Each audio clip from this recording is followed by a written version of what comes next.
It was a moment nobody would forget. People couldn't believe what they were seeing. A man sprinting straight through the lines of German soldiers guarding the Belgian town of Foy in January 1945. Even the Germans were too stunned to shoot right away. It wasn't until they fired an 88mm artillery piece directly at him that he felt they were at least giving it a real try. But even that couldn't stop American Lieutenant Ronald Speirs. His name was already known throughout the 101st Airborne Division. Since the brutal days after D-Day, Speirs had become something between legend and fear itself. Some called him the ideal combat leader, fearless, quick to act, and completely focused on the mission. But others had darker stories to tell. Ronald Charles Speirs was born in 1920 in Edinburgh, Scotland.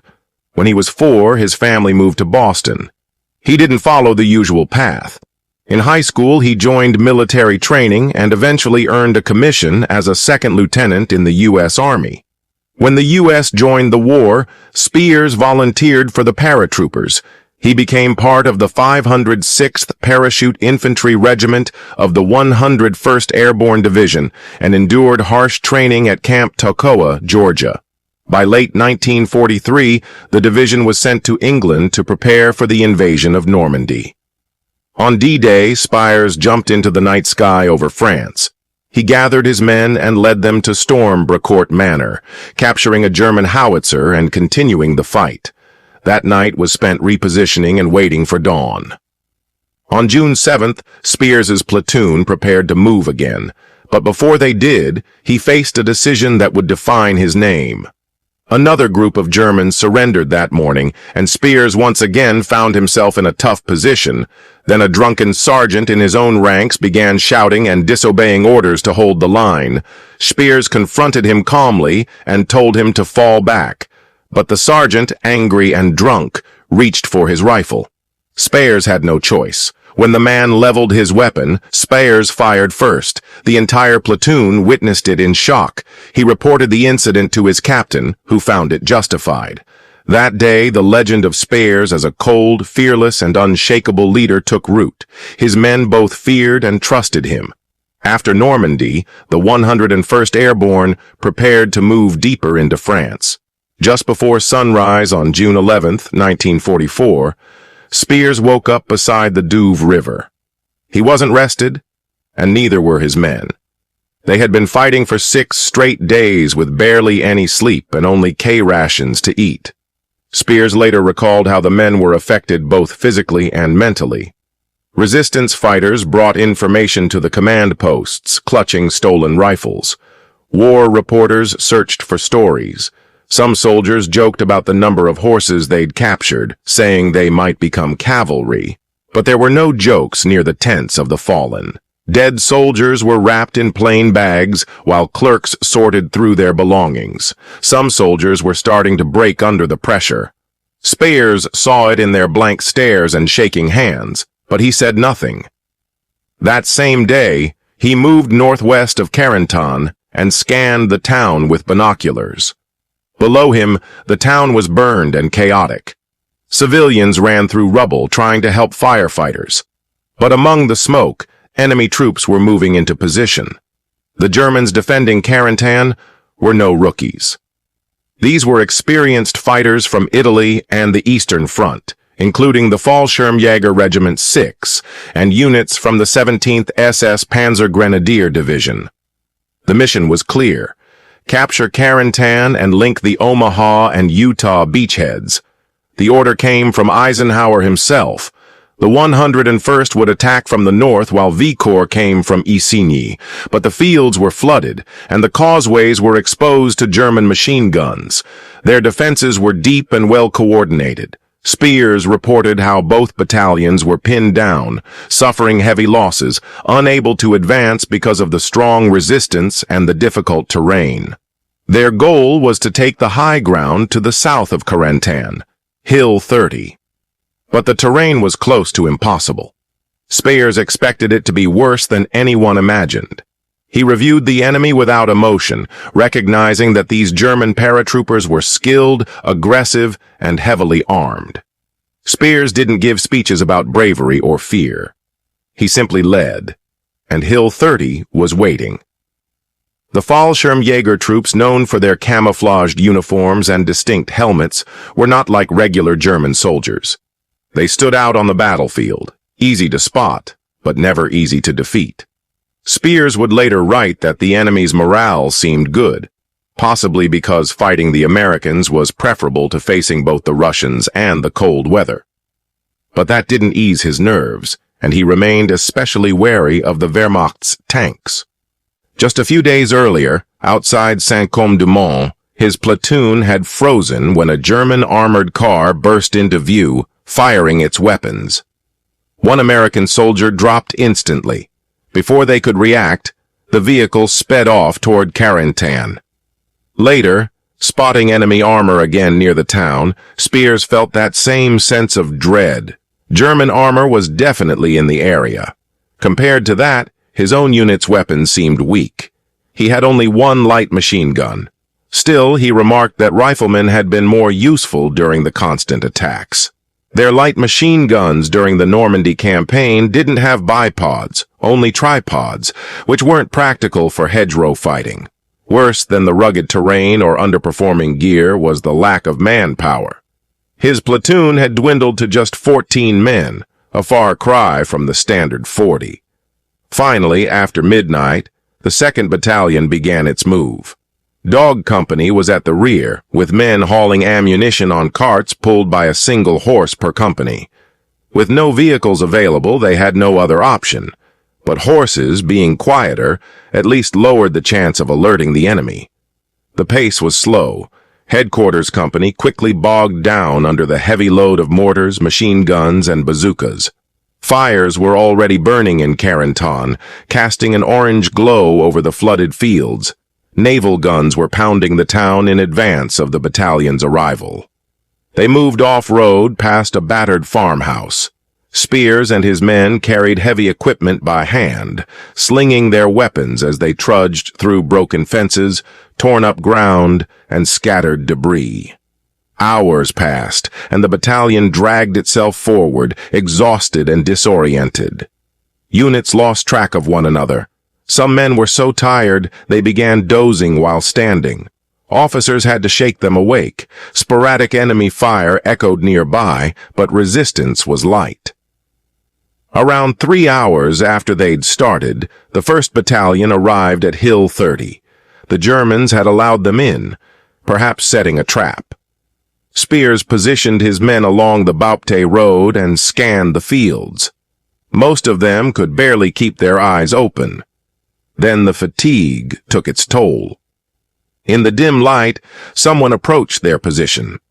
No one issued a challenge or signal. A gun fired. The man fell. When they checked the body, they were horrified. It was one of their own, a soldier from the 1st Battalion. A tragic case of friendly fire. At 2:30 in the morning, the battalion commanders huddled under a rubber raincoat to shield their flashlights from the enemy. That's when Speirs received his orders. The attack would start at 6 a.m. They would head straight into Carentan, clearing it house by house, street by street. Speirs was ready. Just before sunrise on June 12th, the battlefield erupted. Around 4 a.m., officers from the 506th were shocked to discover that their regimental command post had moved, under cover of darkness, well beyond its own lines. German machine gunners were already watching and opened fire. Tracers ripped through the dark as personnel dove for safety. A full company was immediately sent to rescue them, braving gunfire as paratroopers fired carbines to push forward. With surprise slipping away and time running short, 2nd Battalion launched a direct assault into Carentan. Rather than advancing cautiously through hedgerows, they took the main road in a column formation. Fox Company led, followed by Easy and Dog. Fox Company reached the edge of town first. German troops held their fire until they were within range, then launched a fierce attack with mortars and automatic weapons. Troopers scrambled for cover in roadside ditches. Easy Company entered next and was quickly pinned down by machine guns and deadly 88mm artillery. Speirs watched the field ahead become a killing zone. For hours, the men were stuck under heavy fire. Eventually, they pushed forward. Resistance stiffened near the town's edge. A German machine gun position in a cluster of homes halted their advance. Speirs' men rushed into a neighboring building, climbed upstairs, and fired a rifle grenade. The explosion took out the enemy gun.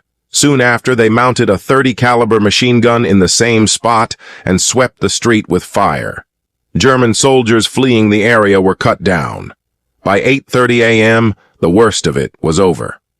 D Company moved into Carentan as the final shots echoed. The streets were torn apart, buildings collapsed, entire blocks in flames. Carentan had fallen, but the mission wasn't over. Within hours, new orders came: head southwest and seize Baupta. Speirs' platoon advanced through the heat, clearing a battered neighborhood. They expected a fight, especially after reports of nearby German strength. But instead, they found only destroyed homes and stunned civilians. Inside one ruined house, Speirs met an elderly Frenchman, bruised from the recent shelling. Speirs immediately directed him to an aid station. The man nodded, still dazed. A reporter nearby put it bluntly: the French had suffered immensely and knew that Allied shells were often the cause. But they said this was the price of liberation. At dusk, Lieutenant Joseph McMillan was ordered to withdraw the company back to headquarters under cover of night. He and Speirs carefully led the men down a narrow dirt road between high hedgerows. The path was tight, just wide enough for two people to walk side by side. Visibility was poor, but they made it back without incident. Most men collapsed with exhaustion, finally able to rest. But McMillan and Speirs remained alert, making one final sweep of the area. Near the orchard, Speirs noticed movement and signaled, but then froze. The last two figures turned back, revealing German helmets. McMillan sprinted off to warn command, racing across open fields toward a stone house serving as headquarters. Gunfire cracked behind him. He hadn't made it in time. At HQ, Easy Company was already under attack. Just then, 6 light tanks arrived.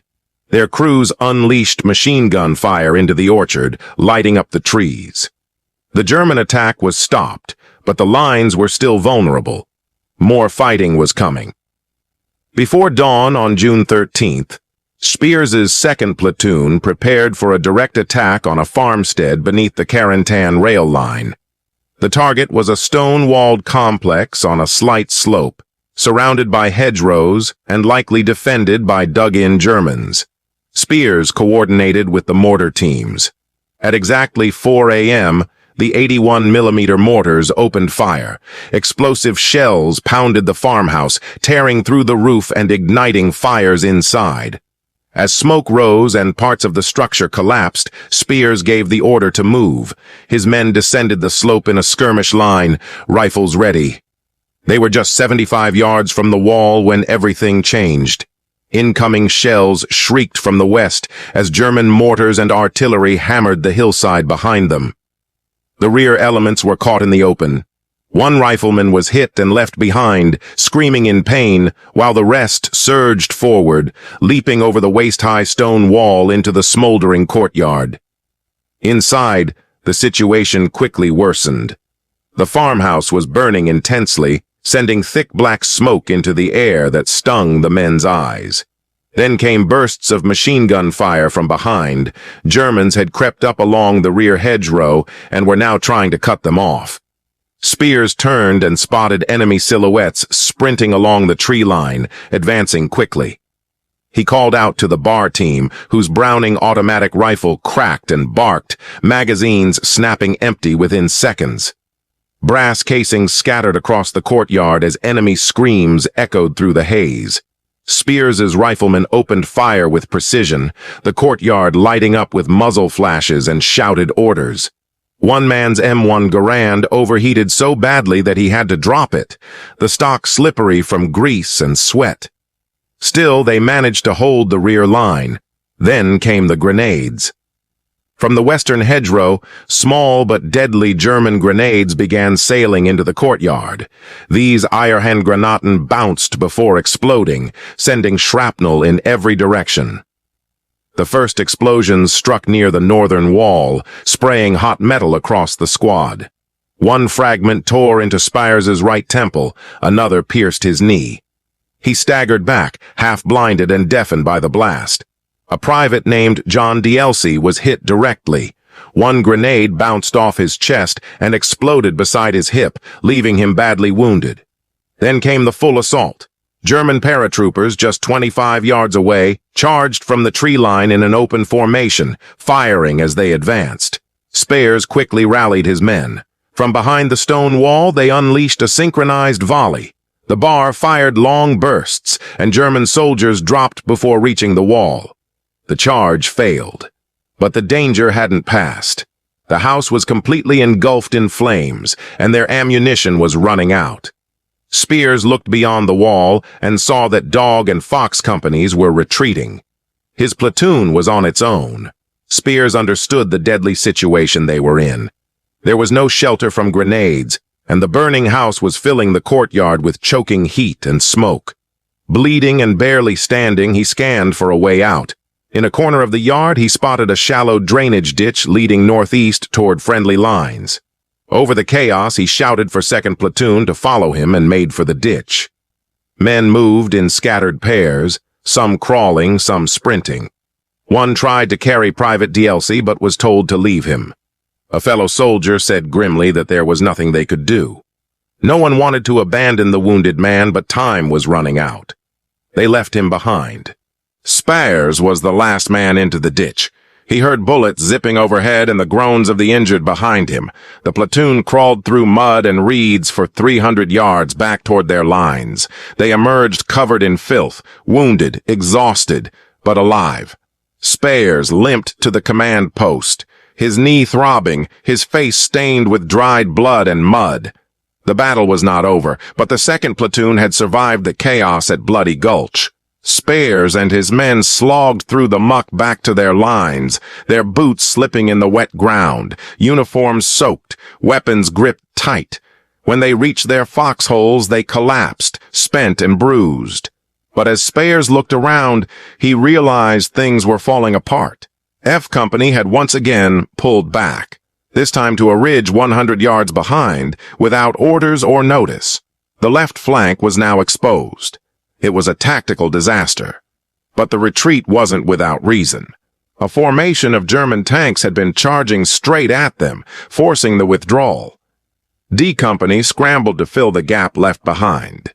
Inside their lines, Speirs found his men shaken, crouched low in the dirt, eyes wide with the realization that worse might be on the way.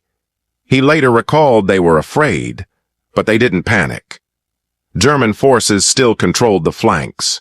Suppressing fire was crucial to keeping the defensive line intact. Speirs moved through the trenches, shouting orders, pushing men back into their positions, making sure rifles were up and firing zones covered. At 2 o'clock in the afternoon, the ground trembled under the weight of incoming reinforcements. Combat Command A of the 2nd Armored Division had arrived with Sherman tanks, M5 light tanks, and self-propelled 105mm guns. To the weary battalion, the sight was beautiful. The tanks fired as they advanced, smashing through hedgerows and wooded areas with high explosive rounds. German infantry was thrown into retreat. The critical corridor between Utah and Omaha beaches remained open. Speirs' platoon was pulled back into Carentan and placed in reserve. Only 50 men in Dog Company were still combat-ready. Despite the losses, Speirs praised the mental strength of his men. They had held firm even when forced to give ground, and they were proud of their defense of Carentan. That night, news arrived about Private John DLC. A German paratrooper had found the wounded soldier and stabbed him with a bayonet, leaving him for dead. But DLC didn't die. He dragged himself toward American lines, bleeding and semi-conscious. Medics found him and rushed him to safety. Speirs never forgot the pain of leaving DLC behind. It was a decision that would haunt him for the rest of his life. Ronald Speirs later served in the Korean War, taking part in Operation Tomahawk in 1951. After Korea, he worked as a liaison officer in East Germany. His final post was at the Pentagon as a plans officer. He retired in 1964 as a lieutenant colonel. Over the course of his military career, he received numerous honors, including the Silver Star, Legion of Merit, Bronze Star, and Purple Heart. His legendary actions in World War II, particularly during the Battle of Carentan and the fight at Bloody Gulch, were later depicted in the 2001 series Band of Brothers.